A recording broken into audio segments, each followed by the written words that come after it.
winter's edge, Arlo told Leaf to gather all the clans. Tomorrow, they would make their war.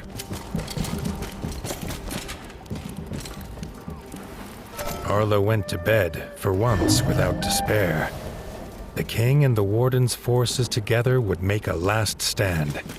They would sing of it forever. He wondered what sort of tale it would be. The clan's leaders listened to the warden and king's plan. They were nervous of this flying contraption, but their fear was as nothing compared to their iron will. They would take the mountain, the Sky Scorcher, and Count Kazak himself. Raising their weapons in salute, Arlo was glad to see his friends united, though the feeling was bittersweet. It seemed impossible all would return.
King Reggie's camp had creatures of every clan, armed and ready to fight. At its heart, Bertle waited. Arlo felt again the sense of safety at the turtle, and took it as a good omen. Bertle bellowed the order, and they felt the ground fall away. The ship lurched, as did the soldiers' stomachs. They held their nerve. Against the bats, they would need it.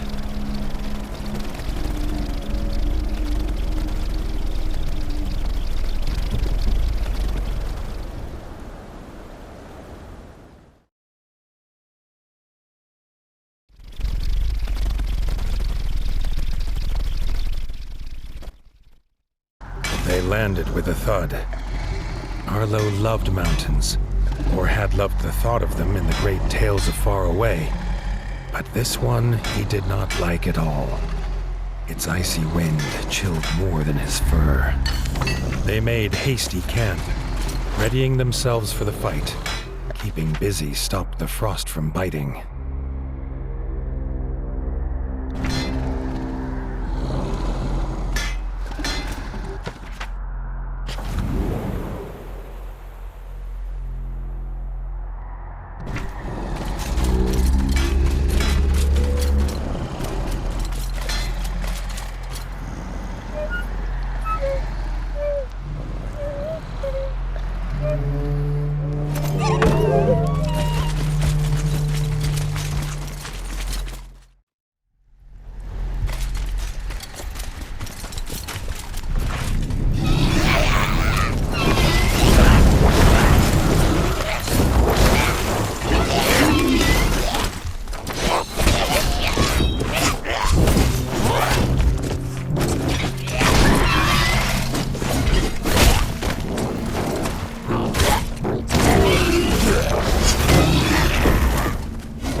began. Side by side, the king and the warden hacked a path through the baths to the walls of Cauldron Castle. The way was shut, barred and guarded. Leathery wings beat all around. If they could not open the gate, it would be all for nothing.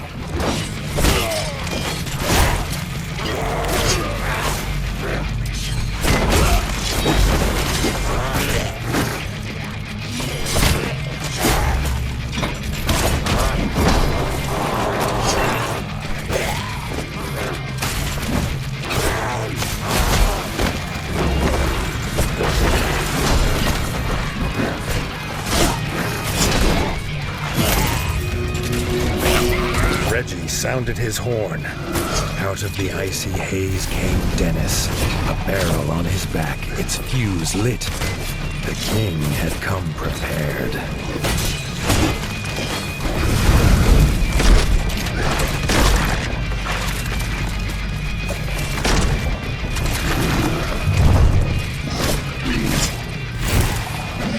The gate was shattered with a boom that echoed across the mountainside.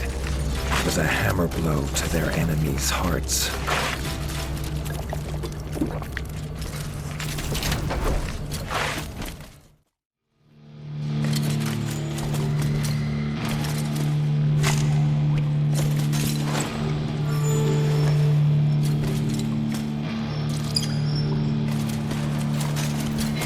Inside the castle, they found themselves in the chef's store.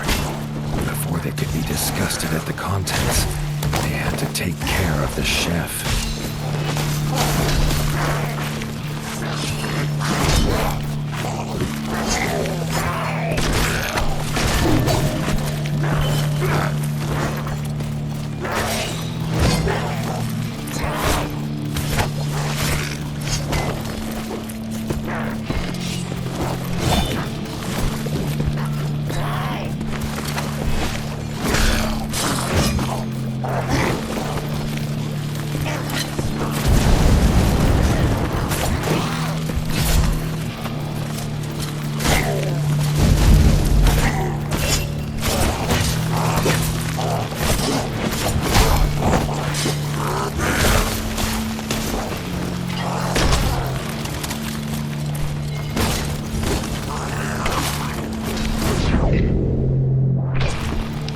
They moved in step, a flawless dance of blood and vengeance. Neither knew that their own blood united them, but perhaps, just then, they felt it.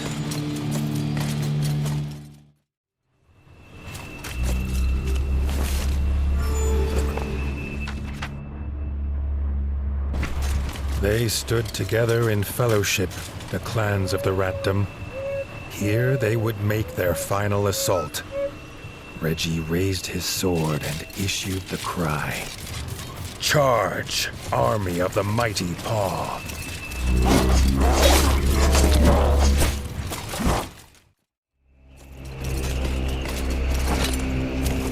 Emerging through the mist at the base of Mount Cauldron, Arlo came upon the king, locked in combat. Count Kazak and his undead Sky Scorcher. Arlo rushed to his side. But again, he was too late. The Sky Scorcher was gone, flying to the summit with the king in its claws.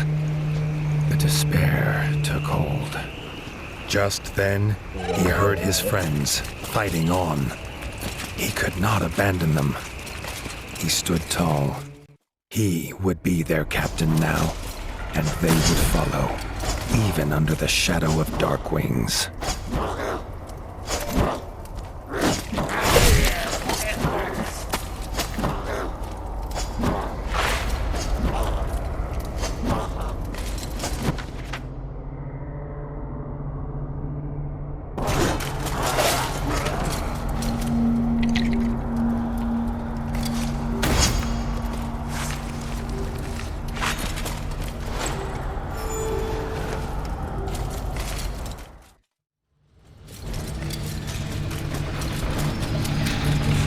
Arlo found Rita battling the Darkwing Smith, but the Smith's mighty hammer soon overpowered her.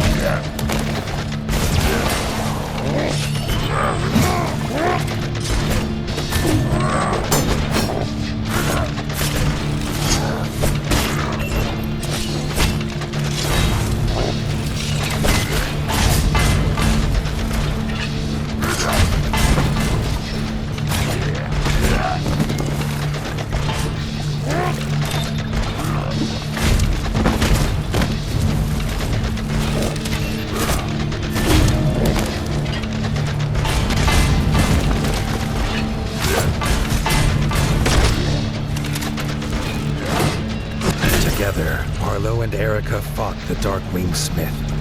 The fiery heat at the heart of the mountain burned hotter than any forge.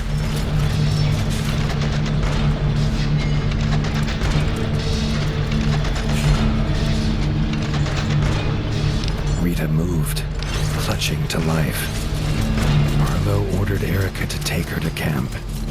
He would continue alone.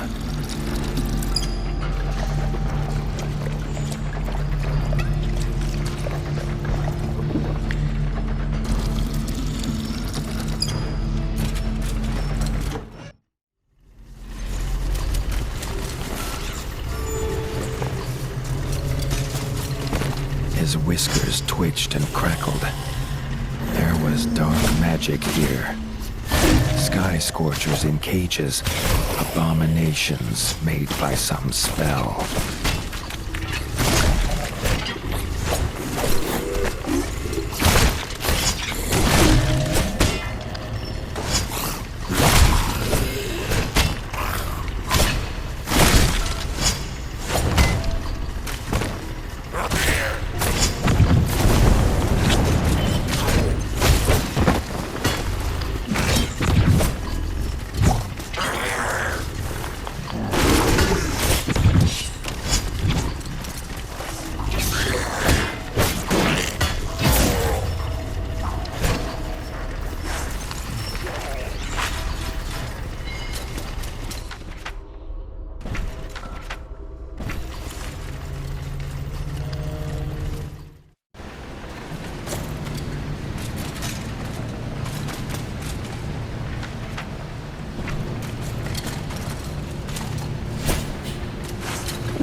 The screeches of dying bats echoed through the corridors. He knew these arrows. It was Robin, determined to rescue his king.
Blades slashing and arrows flying, they fought their way toward the summit.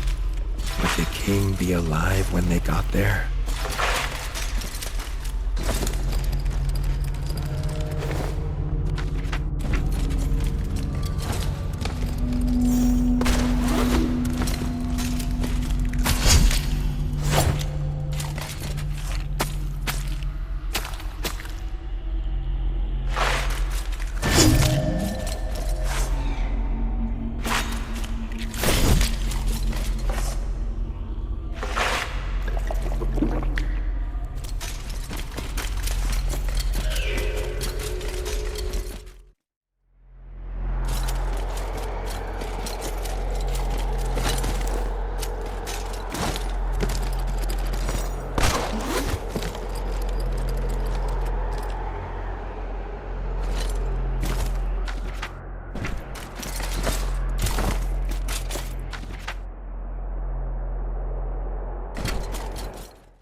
They entered the huge throne room. They finally set eyes on the foul, laughing figure of Count Kazak, sat on his icy throne. Geralt kneeled exhausted before him. This pained the Warden more than he could explain. Kazak left his beast to fight them. He had a king to kill. Arlo and Robin fought with all they had, their hope driving them on.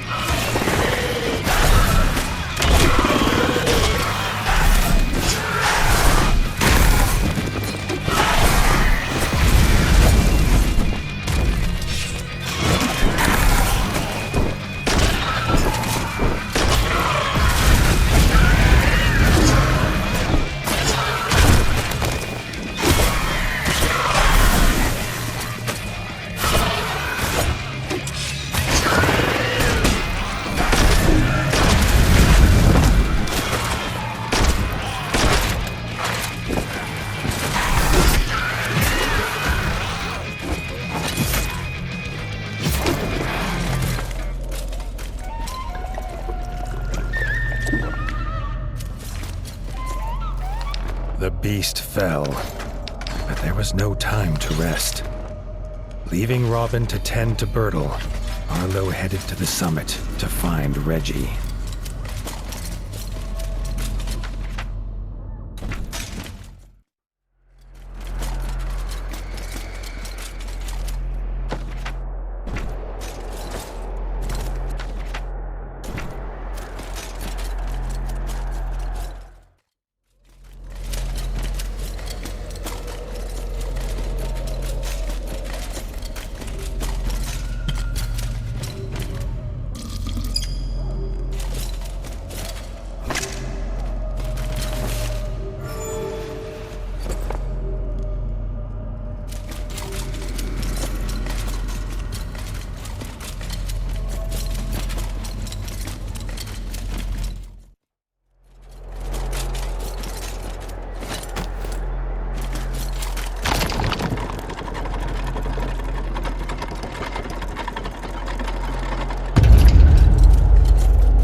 The icy wind bit at his fur as he emerged on the peak. He saw, silhouetted in the mist, Count Kazak, and in his claws he held King Reggie, dangling over the edge. With a shriek of victory, the Count let go of the king and seemed to melt into the fatal mist. They flew into battle. The Warden and the Count's weapons clashed, echoing across the mountain.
His corrupted body fell heavy on the ground.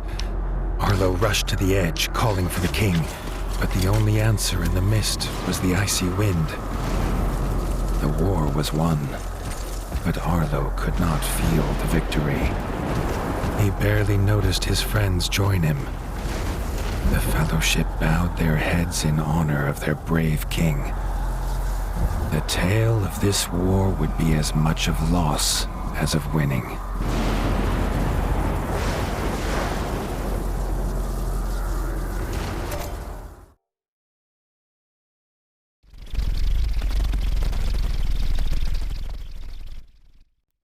They returned to the Crimson Keep in near silence, each with their thoughts.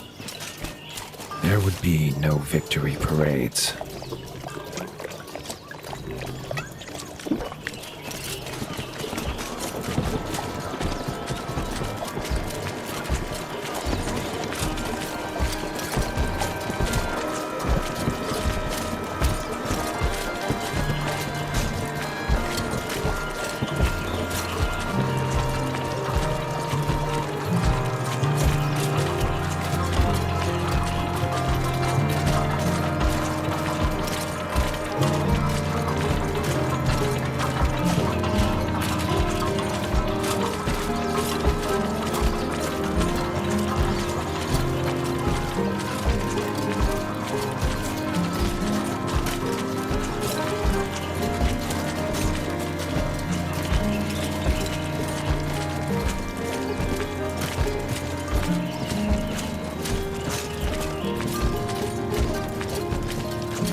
Arlo heard a commotion ahead. In the throne room were raised voices. Bertel stood in front of Reggie's throne, holding the crown, asking who should now carry this burden. Dennis barged forward to claim it. He was brother of the king. It was his by birth. Robin stepped forward and proclaimed that Arlo was rightfully king. Without him, there would be no kingdom to rule. He had proved himself on the peak. He was not alone.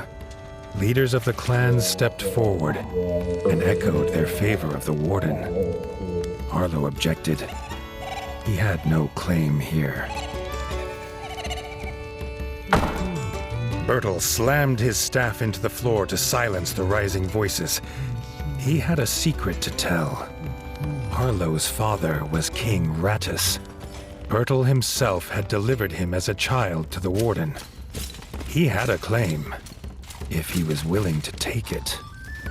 Arlo felt the truth of it, and the paw of destiny seemed to push him forward to take his place upon the throne. Bertel placed the crown upon his head. The weight of rule was his now. Dennis had been forgotten in the shouts of joy from the clans. He raised his blade and swore vengeance. It was his birthright, and he would reclaim it from this usurper. Arlo set aside the Warden and became the king. A new dawn broke over the land, bright and clear. The king sensed it would not last. The promise of his half-brother would surely mean war would come again. But that, as they say, is a tale for another time.